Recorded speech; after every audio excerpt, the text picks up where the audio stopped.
I'm about to introduce a guy who is cuter than I am. Dave Rubin is passionate about reinventing current events in a different way of talking about them. No paid pundits, no partisan hacks, no screaming lunatics, just real people having real conversations about the hottest issues of the day. Please welcome Dave Rubin.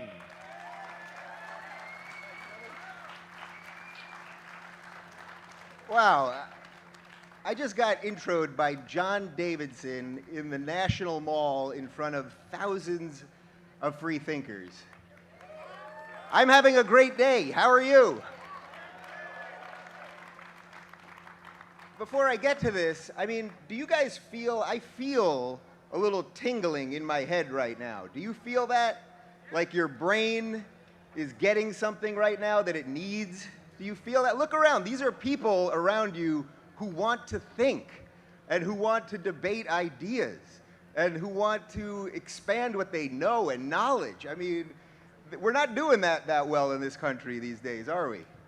I don't think so. It doesn't seem like we're doing it that well, but you guys, you're here because you care about reason and you care about thinking.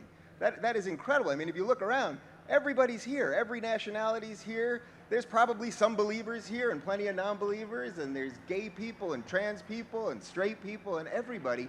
And we're all brought together by this idea that we can make the world better through reason. That is a beautiful thing. Somebody applauded over there, so that means the rest of you have to as well.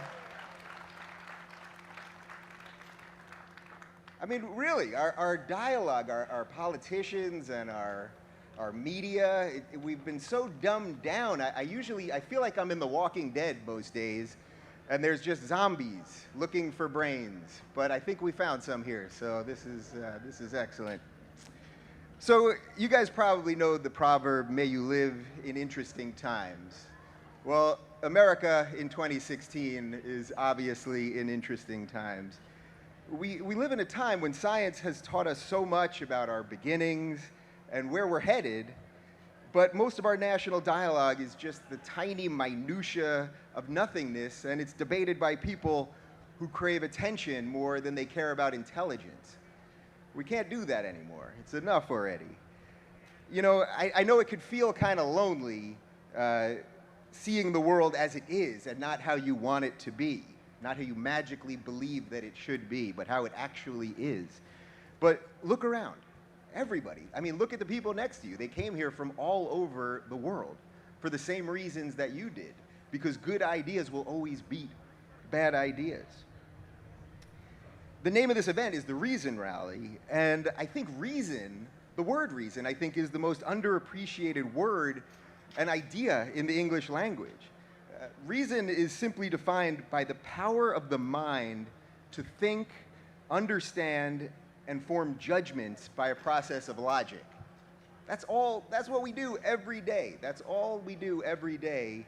And for some reason, people don't want to apply that to the biggest questions of the universe. I never quite understood that. But this using reason is really the most human thing that you can do. Your mind and your ability to think, to understand and change the world around you is the greatest gift that evolution, which is real by the way, ever gave us. Yet when it comes to public policy, we put reason aside and we let people playing politics get the better of our minds and then our lives. I really think that this type of thinking, it's over. It's done. If there was ever a time we need the ability to think and use logic, it's during this election year. Our political system is in many ways based on us not using our minds, right? Not being informed, watching cable news, and just endless drivel. But we have to learn how to make informed decisions. I think actually, I'm so not pleased with our presidential choices that I'm looking into reanimating Abe Lincoln. If anyone wants to help me at that, I would appreciate it. I think Bill Nye can probably do a little something on that. Yeah, Abe, 2016. Imagine if our politicians did what was real and what was right rather than what was easy and obvious. Imagine if they studied science the way they study polls. Imagine if they spent as much time learning about how to make a better world as they do raising money for their next campaign. I'm not getting out of this town alive, by the way. We need reason in more places, though, than just our political world. We need reason and critical thinking and fact-based knowledge in our schools so that we can get young people to expand their minds before people with bad intentions grab them. We need to be fearless proponents of free speech and never be afraid to have the battle of ideas. We mustn't shout down speakers we don't like. We mustn't block entrances to events we aren't happy about or deplatform speakers because they once said something that we're not comfortable with. We're the liberals, I think. We're the ones that are supposed to defend this stuff, right? We got to wake up now before it's too late. I really believe that. We have to be better than our opponents, but being better than our opponents also means leaving the door open for them to join us. We need them actually as much as they need us if we're going to move forward in this world together. You know, I think that each one of us is on a journey, spiritual journey, journey right here, journey through work, through love, through life, whatever it is. And it doesn't matter how you get there as long as you try to get there. And I can tell you very easily, I am not perfect. I definitely don't know everything. I absolutely don't have all the answers. But by talking to each other instead of at each other, and by exercising our minds with our free speech at every turn, we can build bridges where others would burn them down. Not knowing, and that's all you guys are saying here, I don't know. That is not a flaw, that's actually a gift. So when preachers, conspiracy theorists, and politicians tell you that they know what's really going on, you should know that they're full of something, but it ain't knowledge. Thank you guys very much. Thank you.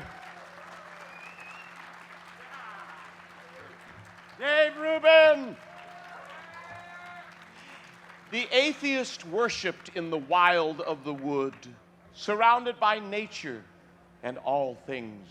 The atheist worshipped in the wild of the wood and all things alive, filling his senses each time he arrived. But wait, what was that? Was he not alone? There in the bushes, snapping twig, rolling stone. Slowly he turned and saw such a fright. There a 7-foot grizzly was standing upright. They took off down the path, the bear closing fast. The atheist knew his next breath was his last. He fell to the ground, the bear howled and pawed, and the atheist screamed, "Oh my God!" Time stopped. The bear froze. The woods held its breath. Could a voice from the sky now save the atheist from death? So, you deny my existence for all of these years. Now you call upon me to wipe up your tears. If I save you now, what will you do? Deny me again when your skies turn blue? The atheist thought, considering his plight. Could a secular man now see the light? No, I can't fool you. I'm not a deceiver, but perhaps you could just make the little bear a believer. Slowly the bear now lowered his paws and brought them together just under his jaws. Then he knelt in the glen as he quietly said, as he knelt in the glen, "Lord, bless this food I'm about to receive. Amen." I almost did that right. I wrote that.